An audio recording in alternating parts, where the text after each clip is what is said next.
Le président de la République, Haj Ibrahim Boubacar Keïta, entame à partir de demain une visite dans la région de Mopti. Une visite des plus attendues. Autorités et population s'affairent dans les derniers réglages pour lui réserver un accueil des plus chaleureux. De la culture dans ce journal avec des images exclusives de valeurs et d'objets historiques laissés par celui considéré dans l'histoire comme le plus célèbre guerrier du royaume Bambara de Ségou. Nous voulons nommer Bakari Djan Koné. Nous sommes dimanche 16 mars, mesdames et messieurs, bonsoir et bienvenue dans cette édition que nous ouvrons par le palais de Koulouba. Le président de la République a reçu en fin d'après-midi le ministre mauritanien de l'Environnement et du Développement durable, Amédi Camara, est porteur des messages du président Mohamed Ould Abdelaziz à son homologue malien. Le document remis au chef de l'État est relatif au suivi de l'état d'avancement du projet de la Grande Muraille Verte. Amdi Camara, à sa sortie d'audience, est au micro de Ibrahim Traoré. Cette mission rentre dans le cadre du suivi de l'état d'avancement des activités de l'Agence panafricaine de la Grande Muraille Verte au niveau des différents pays. Et surtout aussi une manière d'impulser de redynamiser les activités de l'agence. Comme vous le savez, je suis été envoyé par son Excellence le président de la République islamique de la Mauritanie, Mohamed Ould Abdelaziz, pour apporter un message à son frère et ami, le président malien Ibrahim Boubacar Keïta.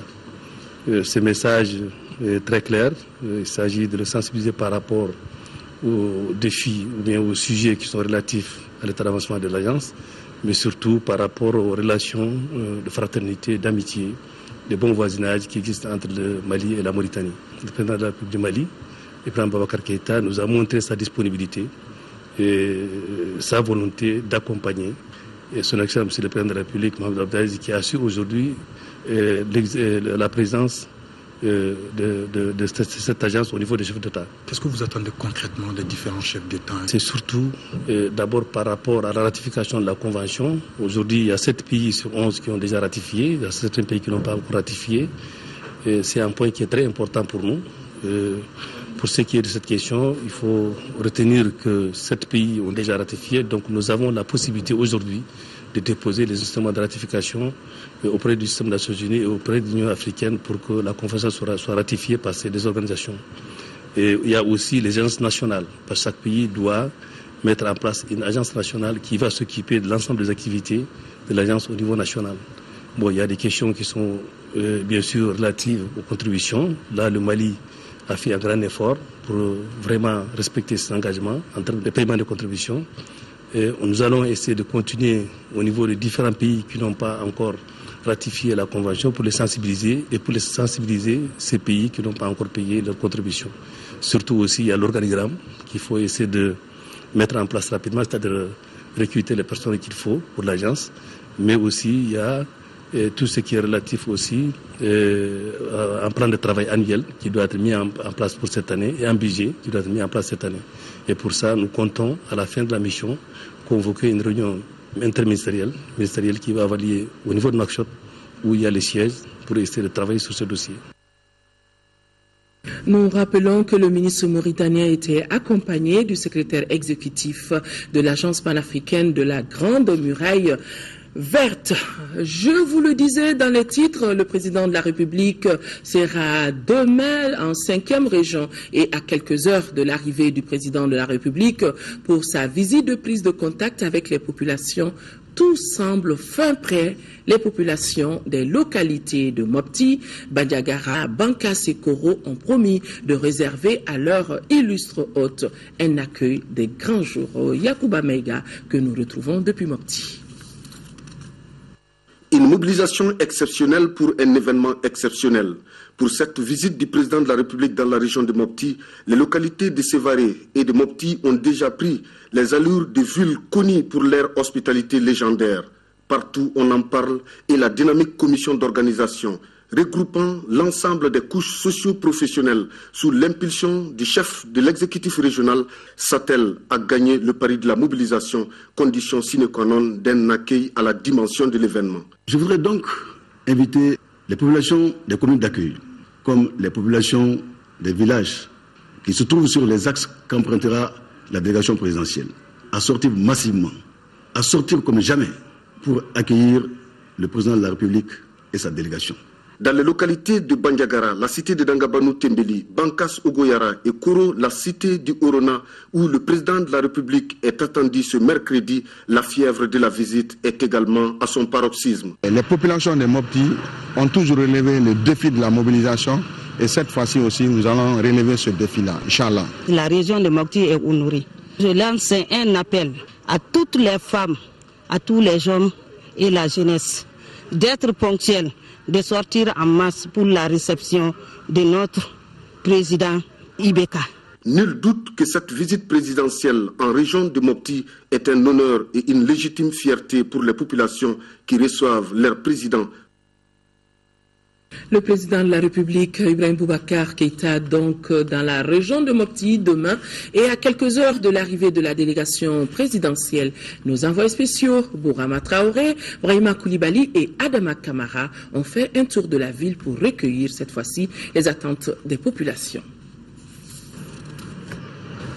La Venise malienne se met aux couleurs nationales. Dans la ville, flotte le vert, le jaune et le rouge. Signe annonciateur de la visite du président de la République Ibrahim Boubacar Keïta à Mopti. Et le premier dans la région est un honneur partagé. Nous sommes très honorés et je vais lancer un appel à la population pour qu'on puisse sortir massivement pour réserver un accueil mémorable au président de la République. Nous attendons de cette visite avec toutes sortes de satisfactions, puisque c'est sa première sortie dans les régions. Et nous sommes vraiment comblés de joie. Nous nous réjouissons de cette visite du président de la République à Mopti. Et nous sommes prêts à l'accueillir. Cette première visite à Mopti permettra au chef de l'État de toucher du doigt certaines préoccupations des populations. Populations qui attendent du président Ibrahim Boubacar Keïta plus de sécurité et de la relance des activités économiques et touristiques au niveau de la région. Avec cette crise, c'est tout un pan de l'économie qui est lié à l'hôtellerie, aux agences de voyage, aux guides touristiques, qui bat de l'aile. Peut-être il sera pour nous une question d'essayer de rouvrir ce chantier qui est vraiment fermé et qui fait tourner l'économie locale. Ces problèmes sont tels que par rapport à nos fruits, à nos produits des associations féminines, leur écoulement et leur valorisation. Occasion également pour nos compatriotes de réitérer leur soutien total au président de la République dans son combat pour le bien-être des populations maliennes. De façon précise, la lutte engagée contre la corruption et la délinquance financière.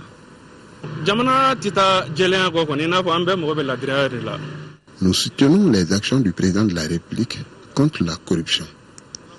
Et chacun de nous doit davantage s'impliquer dans le combat. Faire de la visite du président de la République à Mopti un succès, c'est ce à quoi travaillent depuis quelques jours les autorités régionales et les populations. Une unité d'action pour atteindre cet objectif commun. Toujours en termes d'attente, les acteurs du secteur du tourisme fondent beaucoup d'espoir par rapport à cette visite du président de la République. Pour eux, ce déplacement d'Ibrahim Boubacar Keïta dans la région permettra certainement à l'activité touristique de redémarrer pour le bonheur de nombreuses populations. Nous retrouvons nos envoyés spéciaux Amadou Sankaré, Brahima Koulibaly et Adama Kamara. Transversal, le tourisme est une activité qui occupe une frange importante de la population de la 5e région économique du Mali. Avec des destinations comme Djenné, le plateau d'Ogon et les rendez-vous annuels des traversées de Diafarabé et Dialoubé, le secteur enregistre en bonne période de campagne plus de 120 000 touristes. Mais avec la crise que notre pays a connue, l'activité touristique a été suffisamment malmenée. Le secteur de l'hôtellerie dans la région de Mopti, nous sommes un peu tristes de le dire. Ça va un tout petit peu. ça va un tout petit peu, parce qu'avec les événements, nous avons tout perdu. Mais pour les opérateurs du secteur du tourisme, la visite du président de la République est un véritable signe d'espoir pour la relance des activités. Qu'ils soient rassurés que la sécurité règne dorénavant dans la région. Il faut donner, c'est-à-dire cette gage d'assurance-là, pour permettre aux touristes de signer leur retour dans la région. Parce que c'est un secteur qui n'est pas à délocaliser, c'est une activité qui se déroule dans un même endroit et au même moment de l'année.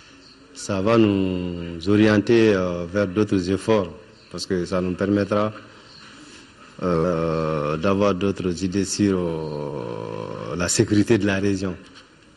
De deux aussi, ça va propulser beaucoup d'activités au niveau des différents projets de la région, et son arrivée sera beaucoup plus salutaire et souhaitable vraiment. Il sera le bienvenu. C'est au moment difficile qu'il faut être le plus imaginatif possible pour se maintenir. C'est pourquoi ici, les initiatives ne manquent pas. Pour nous relever, nous avons essayé de voir avec nos partenaires qu'est-ce qu'il faut faire.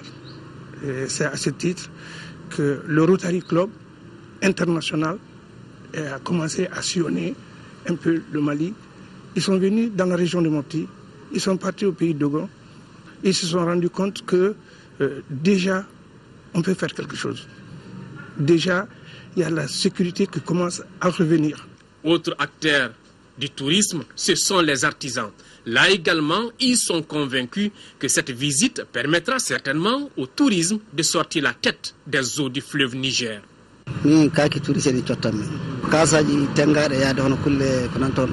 Je vends des produits artisanaux aux touristes devant les hôtels de la place. Je leur propose beaucoup de choses. Avec cette visite du président Ibeka, nous pensons vraiment que ça va marcher.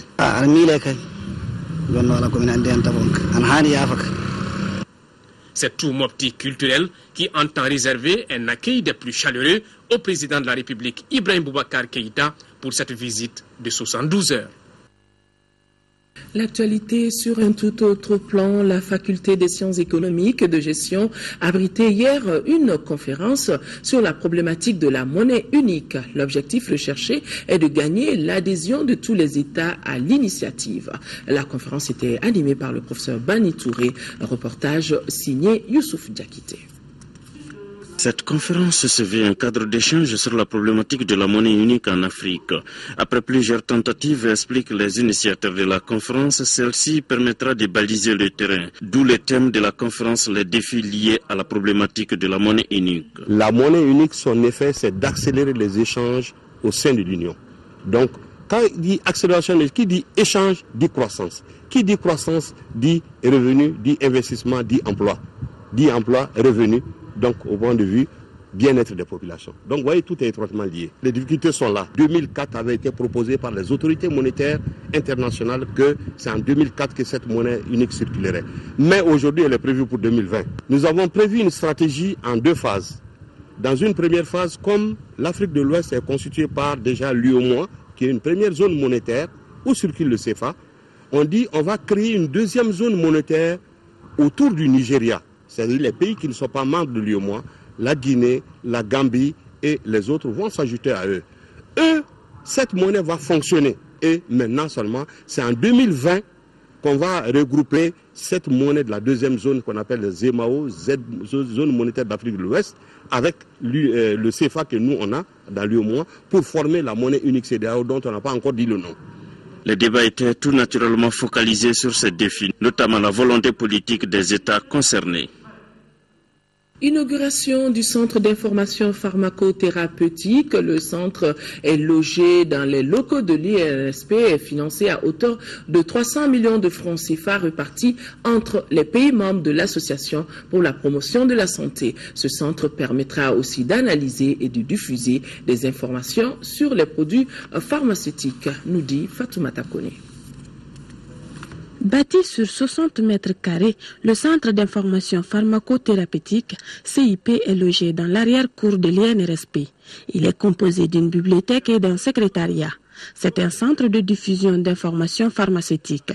Le CIP vise à mettre à la disposition des professionnels de la santé et des usagers un lieu où seront disponibles les informations sur les médicaments humains et vétérinaires. Élaborer et diffuser un bulletin pharmacothérapeutique, réaliser des études sur l'utilisation des médicaments, organiser des sessions de formation au profit des professionnels des usagers de la société civile dans le pays. Il est réalisé grâce à la coopération entre le réseau Médicaments et Développement Remède et le Fonds de solidarité prioritaire à hauteur de 300 millions de francs CFA. Une somme répartie entre 4 pays membres de l'Association pour la promotion de la santé APSAN dans le Mali. L'Association pour la promotion de la santé est une association d'utilité publique. J'en veux pour preuve les différentes activités qu'elle a pu développer depuis sa création. L'organisation de conférences débats sur les thèmes système de santé en République du Mali d'hier à aujourd'hui, pharmacie au Mali historique et perspective à l'horizon 2015, santé et commerce international. Après l'inauguration du CIP, les responsables de la structure ont animé une session de formation. Le thème, fièvre typhoïde, diagnostic et prise en charge correcte. Une façon d'exécuter une des missions assignées au Centre d'information pharmacothérapeutique. La salle de conférence de l'Agence pour la promotion de l'emploi jeune, APEJ, a abrité la cérémonie de lancement du Salon de l'emploi de la Jeune Chambre internationale Mali. Initié par GSA Mali en collaboration avec Gestar Mark, ce salon est le point de départ pour offrir des opportunités d'emploi aux jeunes diplômés. Compte rendu, Nando Dambélé. Le Salon de l'emploi qui vient d'être lancé est l'émanation de la volonté des vice-présidents des affaires et management de la Jeune Chambre internationale Mali de mettre leurs efforts en commun pour exécuter les tâches qui leur sont assignées. C'est de pouvoir donner les outils aux jeunes de pouvoir aller chercher un emploi. Nous savons aujourd'hui que l'emploi est la source, en tout cas, de revenus primordial pour toutes les familles. Il ne s'agit pas en fait d'offrir des emplois tout faits aux jeunes, mais plutôt de les outiller pour affronter le marché potentiel de l'emploi. Une initiative que saluent et soutiennent les responsables de l'Agence pour la promotion de l'emploi APEJ. C'est une activité que cette jeune chambre entend toujours mener en nous appuyant nous dans notre mission à aller chercher des employeurs potentiels, à chercher aussi des jeunes d'une certaine qualité. En clair, il s'agit de créer des opportunités d'emploi pour les 40 premiers bénéficiaires du projet et créer en eux l'esprit d'entreprise. Les travaux du 12e congrès statutaire de l'Union nationale des travailleurs du Mali, UNTM, ont débuté hier samedi ici à Bamako. Présidé par le ministre du Travail et des Affaires sociales et humanitaires, les congressistes vont statuer pendant 2 jours avec les délégués venus de l'ensemble des régions sur le bilan du bureau sortant avant de procéder à l'élection d'un nouveau secrétaire général. Daouda Sidiki Diarra était présent. Le congrès de l'UNTM constitue toujours un événement majeur pour le monde syndical et l'ensemble des travailleurs du Mali. Pour ce 12e congrès statutaire, il sera question de faire le bilan de l'exercice écoulé. Aussi, les participants vont revoir les textes de cette centrale syndicale. Mais le moment le plus attendu de ce congrès est le renouvellement du bureau exécutif de l'UNTM. L'Union nationale des travailleurs du Mali tient son 12e congrès ordinaire après cette période tourmentée de notre histoire nationale. Elle s'inquiète du virage qu'elle doit prendre, mais prend conscience des responsabilités qui sont les siennes. C'est pourquoi elle appelle ses adhérentes et adhérents à se mobiliser pour préserver son unité organique en dépassant les querelles de personnes. Elle devra traverser beaucoup d'orages, s'il le faut. En cette solennelle occasion, le ministre du Travail et des Affaires sociales et humanitaires a rendu un hommage à tous les travailleurs pour les sacrifices qu'ils ont consentis pour la consolidation de la paix sociale. Aîné des organisations syndicales au Mali, l'UNTM, à chaque fois que cette démocratie s'est trouvée menacée, sut trouver en son sein les ressorts nécessaires pour défendre les idéaux de liberté et de justice qui sont ceux de notre peuple. Pour les ministres, aujourd'hui, la conviction est faite que les organisations des travailleurs doivent se hisser à un niveau qui leur permet d'agir dans la concertation et la mise en œuvre des accords paritaires entre l'UNTM et l'État. L'UNTM a été de toutes les batailles engagées pour le développement économique de notre pays et pour la consolidation de la paix sociale. Dans toutes les actions entreprises par le gouvernement, l'UNTM a apporté sa contribution de qualité. Son sens élevé du dialogue avec les pouvoirs publics a par ailleurs permis, au cours des 5 dernières années, d'améliorer de manière significative les conditions de vie et de travail des salariés, tant du secteur public que du secteur privé. Le ministre conclura que le gouvernement va continuer à examiner toutes les revendications des travailleurs dans les limites de ses possibilités. Merci bien. Demain, 17 mars 2014, marque le 34e anniversaire de la mort de Cabral. Une question de devoir, de mémoire, mais aussi de souvenir. Une semaine d'activité est consacrée en sa mémoire. Alpha Maïga, compte rendu. Tom est mort il y a 34 ans. Abdoukarim Kamara dit Cabral, c'est de lui qu'il s'agit à trouver la mort le 17 mars 1980. Et c'est en sa mémoire que ce rassemblement est organisé. Les initiateurs, à savoir l'amicale des anciens militants et sympathisants de l'Union nationale des élèves étudiants du Mali, n'ont pas cherché meilleur thème pour échanger. Cela dans un seul but, un devoir de mémoire, mais aussi un devoir de souvenir. La privatisation de l'université au Mali, quels impacts? Pour nous, la privatisation est une tendance lourde dans toute la zone CEDEAO et ce, dans tous les domaines de l'État et singulièrement l'éducation. L'éducation, un sujet sur toutes les lèvres. S'agissant de l'université qui est à l'ordre du jour, la question est de savoir si il faut la privatiser, oui ou non. La première raison, c'est ce que nous on appelle la dynamique du changement. La seconde raison, c'est la diversité en termes de filières. La troisième raison, c'est qu'il y a la création des écoles supérieures privées, ça permet de résorber le chômage. Autre interrogation, quelle stratégie et perspective? Et c'est là toute la problématique. Les stratégies sont que quelque part, il ne faut pas dire privé à part et public à part. Donc la stratégie, c'est la stratégie de l'osmose. Ceux qui l'ont fait avant nous, on fait en sorte qu'il y ait une interpénétration, une interférence, une complémentarité et un suivi et un accompagnement l'un et l'autre des acteurs. La commémoration du 34e anniversaire de la mort de Cabral a été mise à profit pour décerner des diplômes d'honneur. Les distinctions ont été décernées à des hommes et des femmes. Le ministre délégué en charge des affaires religieuses et du culte était hier samedi en deuxième région à Koulikoro, où Tcherno Oumar Asdiallo, je me retrouve, a assisté à une animation religieuse organisée par l'Association des femmes musulmanes de Koulikoro. L'objectif de cette rencontre était de resserrer les liens de fraternité entre les fidèles musulmanes pour mieux relayer la parole de Dieu. Koulikoro, nous retrouvons Brahima Kone. Ce son est un appel à l'Union pour la promotion de l'islam. L'initiative de l'Association des femmes musulmanes de Koulikoro, dénommée Kanou, est louable. On a organisé cette rencontre pour pouvoir organiser le Mawlud.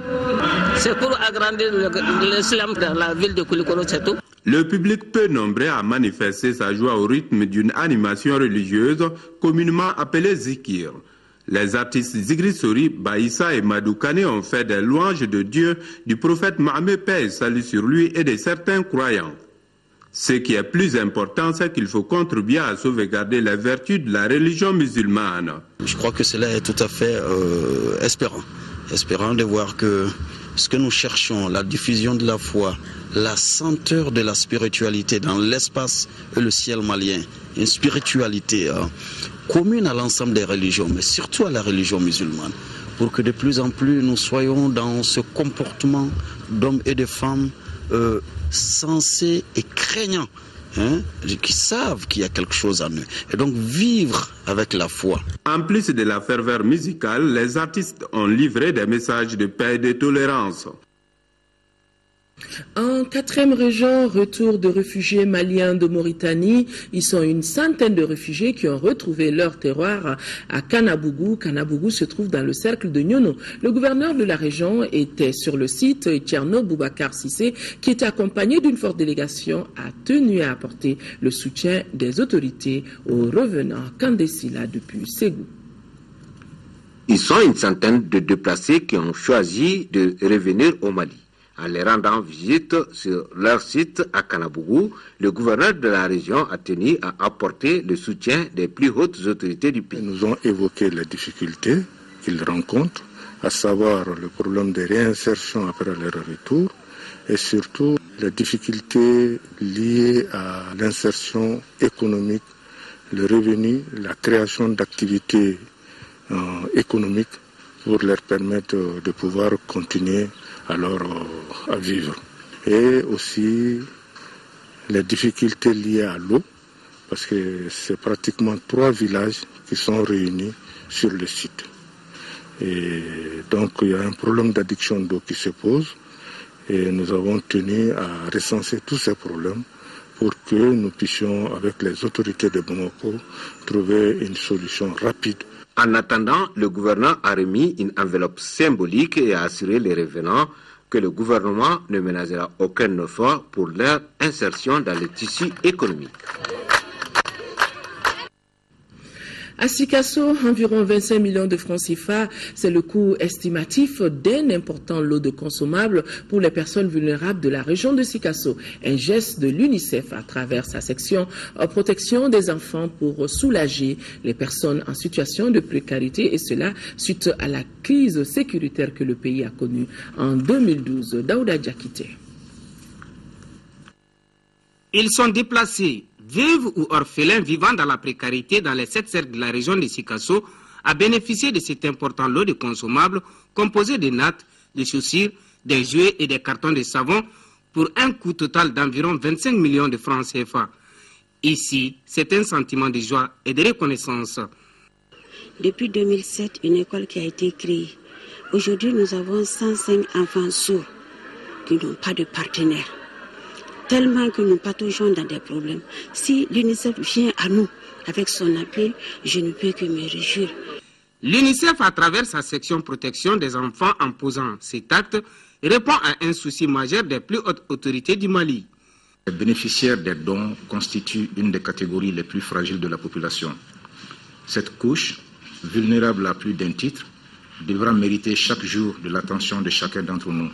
Tout comme le gouverneur de la 3e région, la directrice régionale de la promotion de la femme, de l'enfant et de la famille de Sikasso, Mme Bokoum Awagindo, n'a pas manqué de remercier l'UNICEF avant de rassurer de tout mettre en œuvre pour que les dons puissent arriver aux bénéficiaires. J'aurai un droit de regard avec tous mes collègues sur ça pour que ça aille à qui de droit. Il reste donc à espérer que cela soit entendu. Le programme des Nations Unies pour le développement PNUD en partenariat avec la mission intégrée des Nations Unies pour la stabilisation au Mali, MINUSMA, vient de doter la maison d'arrêt de Tombouctou d'un lot de matériel d'une valeur de 2 millions de francs CFA. Yeya Tandina depuis Tombouctou. Conscient des difficultés auxquelles font face actuellement les magistrats et le personnel de la maison d'arrêt de correction de Tombouctou pour mener à bien leur mission, que le programme des Nations Unies pour le développement PNUD en partenariat avec la MINUSMA, vient de doter la maison d'arrêt de Tombouctou d'un lot de matériel. Cet appui participe à la consolidation de l'approche conjointe entre le PNUD et la MINUSMA au secteur de la justice et état de droit. Bien que modeste, il contribue sans nul doute à améliorer les conditions de détention et les conditions de travail du régisseur. Matelas, draps, lampes, baignoires et seaux en plastique vont contribuer à améliorer les conditions minimales de travail du personnel. Ce geste à l'endroit de la détention nous va tout droit au cœur. Et nous en ferons bon usage. La même assistance a été apportée à la maison d'arrêt de Gourmara-Rousse et très bientôt la réhabilitation des locaux par la mission des Nations Unies pour la stabilisation au Mali, MINUSMA. Tenue cette semaine à Kita de la 3e session du comité de pilotage du projet extension et renforcement du système des aires protégées de notre pays. La session a regroupé autour du secrétaire général du ministère de l'Environnement et de l'Assainissement toutes les parties prenantes impliquées dans la protection de l'environnement en général, la gestion durable des ressources, de la faune en particulier. Kai, nous retrouvons Jafar Haïdara. Cette 3e session du comité de pilotage du projet extension et renforcement du système des aires protégées au Mali s'est tenue dans le cadre de la mise en œuvre du plan de travail de 2014 qui a soumis à l'approbation des participants la validation de plusieurs rapports d'études. Nous sommes à une année charnière de la mise en œuvre du projet. Il y a eu déjà des actions qui ont été réalisées. Actions réalisées dans le cadre du renforcement des capacités du service technique, notamment des directions régionales des eaux et forêts, des services à la base. Le secrétaire général du ministère de l'Environnement et les partenaires du projet ont profité de cette session pour visiter le poste forestier de Nyarakira dans la commune de Kourkoto, un bâtiment financé à plus de 22 millions de francs CFA sur le budget spécial d'investissement pour protéger les parcs de Wongo, Flawa et Kouroufi. Ensuite, le secrétaire général du ministère de l'Environnement et de l'Assainissement a remis les clés de 18 motos d'été en compagnie de la représentante du PNUD au directeur national des eaux et forêts pour améliorer la capacité d'intervention des agents des eaux et forêts sur le terrain. Ces motos ont coûté plus de 40 millions de francs CFA. Le programme de travail 2014, nous avons formulé des recommandations à l'adresse du projet pour que les activités qui vont être mises en œuvre le soient de façon efficace. Il faut rappeler que l'objectif du projet extension renforcement du système des aires protégées au Mali est de contribuer à la conservation de la biodiversité d'importance mondiale au Mali et en particulier la riche biodiversité du sud-ouest où les mammifères en voie de disparition, notamment l'élan de Derby et les chimpanzés de l'ouest vivent encore. Deux grands cadres du Mali étaient jeudi dernier devant la Cour suprême pour leur prestation de serment. Il s'agit de Bougouzanfa Goïta, planificateur nommé contrôleur des services publics, et de Moussa Koulibaly à l'inspection des services diplomatiques et consulaires. Ces deux récipiendaires, renvoyés à l'exercice de leurs fonctions, doivent lutter contre la corruption et la délinquance financière, contrôler le fonctionnement des services diplomatiques. Bougouzanfa Goïta et Moussa Koulibaly ont tous accumulé une somme d'expérience.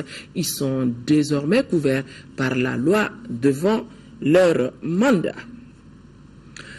Mot de politique, le parti Alliance pour la solidarité au Mali, convergence des forces patriotiques, ASMA CFP de la commune 4 du district de Bamako a désormais son siège à Amdalaï. Les locaux ont été inaugurés par le président du parti et bien évidemment en présence de plusieurs responsables, militants et sympathisants, nous dit Nouhoum Sissoko. Solidarité au Mali. Convergence des forces patriotiques ASMA CFP de la commune 4 est située à Amdalaï, un siège qui comprend un bâtiment comportant une salle de réunion et un bureau pour le coordinateur du parti dans la commune. La cour dispose d'un hangar et d'autres commodités. Les lieux ont été réaménagés par un militant de l'ASMA CFP. C'est vraiment la consécration de la fidélité. Tous ceux qui sont là, personne n'est là par hasard. Que tout le monde est venu parce que nous voulons construire ensemble un outil qui nous permettent de participer pleinement à l'épanouissement de notre pays, au développement de notre pays, à notre propre épanouissement. Parce que nous sommes dans l'action publique, parce que nous pensons que si le pays avance, c'est le bénéfice de tout le monde. L'ASMA CFP totalise 30 cellules à travers les 8 quartiers de la commune 4 selon le coordinateur, d'où son appel aux militants à s'approprier ce siège. Ce siège est un lieu privilégié de formation, d'information, d'expression et d'éducation de tous les membres du parti, en nous de profiter de la chute libre de notre poids. L'ASMA CFP aura un an le 1er mai prochain. Le parti compte 4 députés à l'Assemblée nationale. La 9e journée du championnat national de Ligue 1, le match au sommet entre le Djoliba Athletic Club et le Stade malien de Bamako s'est soldé par un nul 0-0. Compte rendu signé Khalifa Namatraoré. Attendu depuis le début de l'exercice 2013-2014 du championnat national de Ligue 1, le derby Djoliba Athletic Club au Stade malien de Bamako a donné lieu à un petit match. Il se joue dans un contexte particulier. Le Djoliba AC vient de se qualifier pour les 8e de finale de la Coupe de la Confédération, alors que le Stade malien de Bamako a été lui éliminé de la Ligue des Champions il y a juste une semaine. Malgré la forte mobilisation des supporters des deux clubs et autres amateurs de football, les rouges aujourd'hui en vert et les blancs ont eu chacun leur moment fort et leur temps de flottement. Le Djoliba AC, qui voulait ravir la première place du classement à son rival du jour, a su maîtriser la première période, durant laquelle il est parvenu à se créer quelques situations d'escorée. Le Stade malien a pour sa part retrouvé son jeu en seconde période, sans succès non plus. Le Stade malien reste donc leader du championnat national avec 22 points à 2 longueurs du Djoliba AC. Nous ouvrons à présent la page grand format de ce journal avec ces images exclusives de reliques de Bakary Diankone qui apparaît comme le guerrier le plus célèbre du royaume Bambara de Ségou. Ces reliques, essentiellement constituées d'armes de guerre et de chasse, se trouvent dans un village créé par les descendants de Bakary Dian après la prise de Ségou par El Haj Oumar Foutiyoutal. Une de nos équipes de reportage conduite par Cheikh Oumar Sangaré est allée à la rencontre de ces objets de valeur historique et culturelle conservés par la 5e génération des descendants du guerrier de Ségou.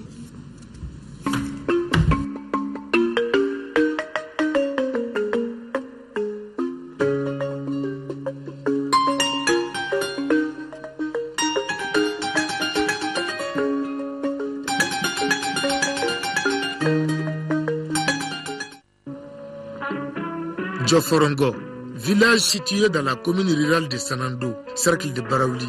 Ce village a été créé par les descendants de Bakary Dian après l'invasion toucoulère en royaume Bambara de Ségou.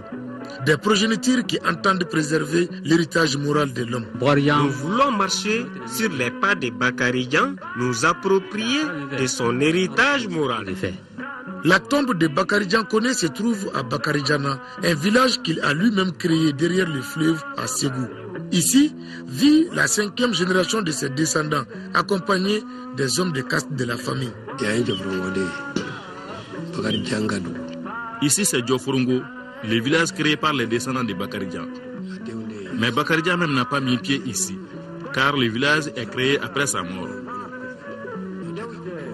Les habitants de ces villages sont essentiellement des Koné. Tous les enfants de Bakary Dian ont fait la guerre. Ils étaient sollicités dans les zones réputées difficiles.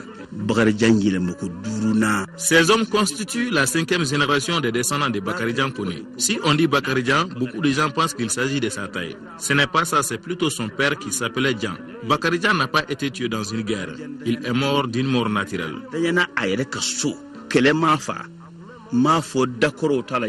Les autres reliques de Bakary Diankone se trouvent regroupées dans une armoire métallique offerte par le Musée national aux descendants de l'illustre homme il y a de cela quelques années. Elles sont essentiellement constituées d'armes de guerre et de chasse, d'habits, d'amulettes utilisées par celui qui aura été le vainqueur du Bilissi, être surnaturel qui sémait alors la terreur dans les royaumes Bambara de Ségou. Des amulettes pour lui et pour son cheval de guerre.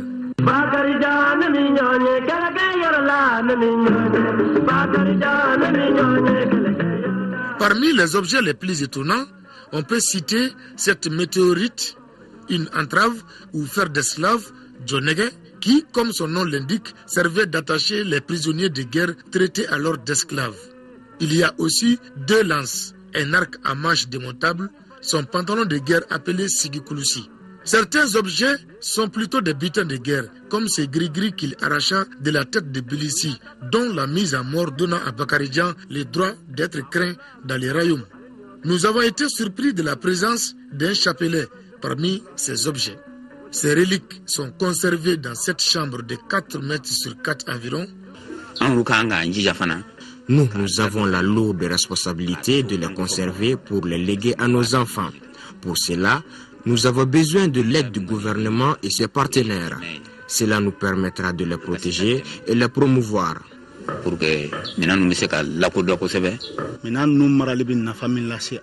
La présence de ces reliques est d'un apport inestimable pour notre communauté. Les villages n'ont jamais été frappés de sécheresse. On n'a jamais connu la guerre. Ce n'est pas tout, mais cela constitue une raison valable pour garder jalousement ces objets. La région de Ségou est une mine de patrimoine culturel dont la promotion et la protection méritent aujourd'hui d'être véritablement prises en compte.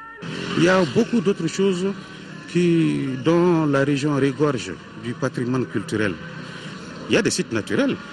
Il y a aussi les tombes des personnalités qui demandent à être rénovées, sinon même à être conservées. Ces images seraient les toutes premières de ces riches patrimoines dont les conditions de conservation laissent à désirer.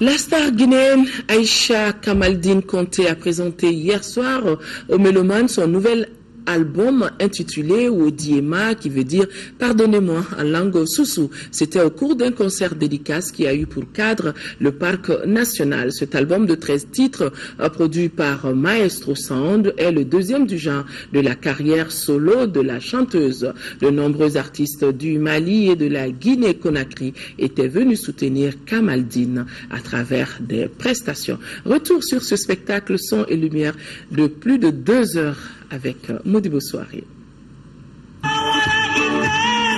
Après Conakry, Bamako était la deuxième étape de la série de concerts dédicaces que Kamaldine entend donner en Afrique de l'Ouest et en Europe pour présenter son nouvel album à ses fans.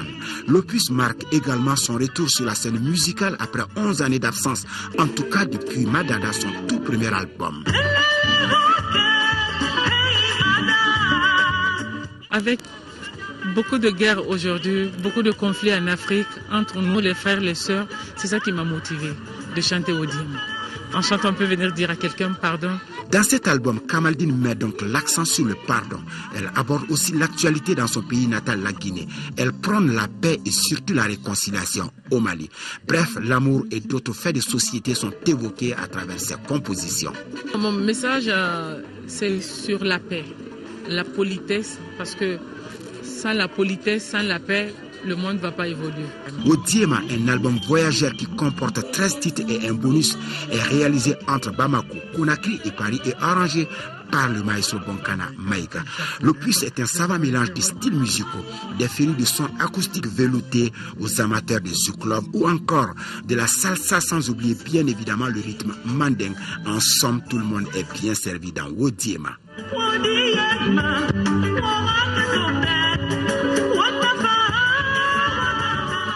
Des guest stars comme Adja Soumano, Souzou du Mali, Adja Safi de la Guinée-Conakry et bien d'autres artistes étaient venus soutenir Kamaldine pour rendre la fête encore plus belle à travers des prestations.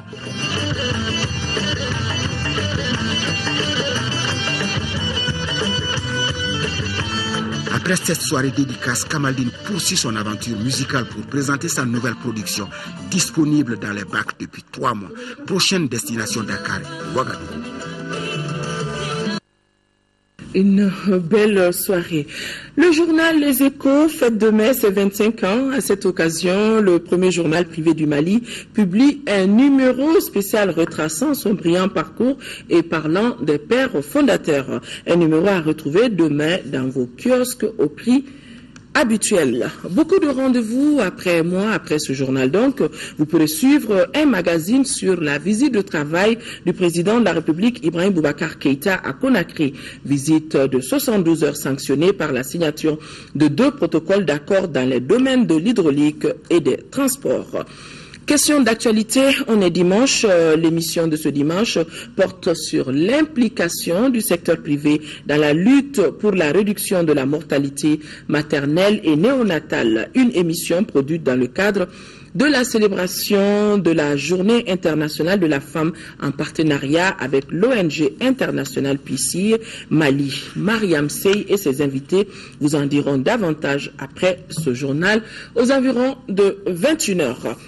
C'est tout pour cette édition. Merci de l'avoir suivi. Demain, 10h-13h, Khadija Toukone et Aïssata Ibrahim Meiga pour les éditions du soir. Quant à moi, reste à vous souhaiter une bonne fin de semaine et un bon début de semaine. Au revoir. Merci.